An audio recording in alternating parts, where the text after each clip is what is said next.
जहलम ईदी welfare centre की मखीर हजरात ख़वातीन का जज्बा खिदमत खलक काबिल तहसीन। जहलम से रिपोर्ट करें डॉक्टर तसव्वुर हुसैन मिर्ज़ा।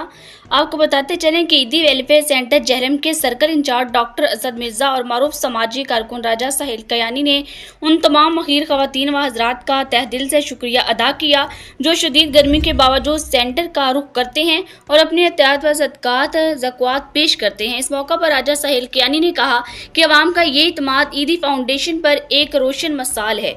उन्होंने शहरियों की जानब से कुर्बानी की खले अपनी मदद आपके तहत ईदी वेलफेयर सेंटर पहुंचाने के जज्बे को भी खूब सराहा। उनका कहना था कि ईदी मिशन बिला इम्तियाज इंसानियत की खिदमत के लिए कोशिश है और ये सब तामन अहले जहलम के खलूस की बदौलत मुमकिन हो रहा है। Circle incharge doctor Asad Mirza ने भी अवामी तामन पर खुशी का इजहार करते हुए कहा कि ऐसे इक़दामात इंसान दोस्ती, कुर्बानी और एहसास के जिंदा मिसाल है।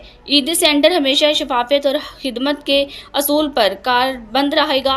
ईदी वेलफेयर सेंटर की इंतजामिया ने अवाम से अपील की है कि वो मुस्तकबिल में भी इस जज्बे के साथ इंसानियत की खिदमत के इस अजीम मिशन का हिस्सा बने रहें।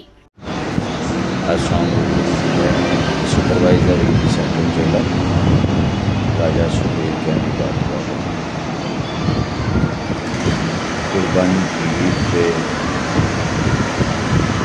खालों के इकट्ठी करने में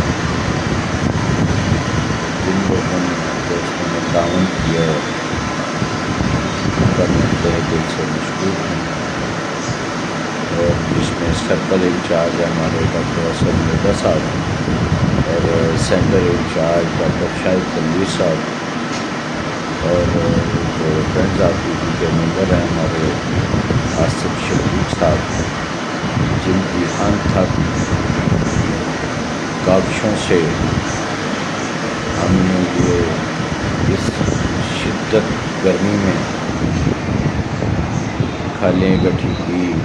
हमारे ड्राइवर साहबान जिन्होंने अनथक मेहनत की और दबो की इस गर्मी के मौसम में जाके बंदे खालें इकट्ठी करके लेके आए, तमाम का दिल की अता कराने से मैं मशहूर हूँ और इंशाअल्लाह बफ़ज़ल आइंदा भी उम्मीद करता हूँ कि तमाम दोस्त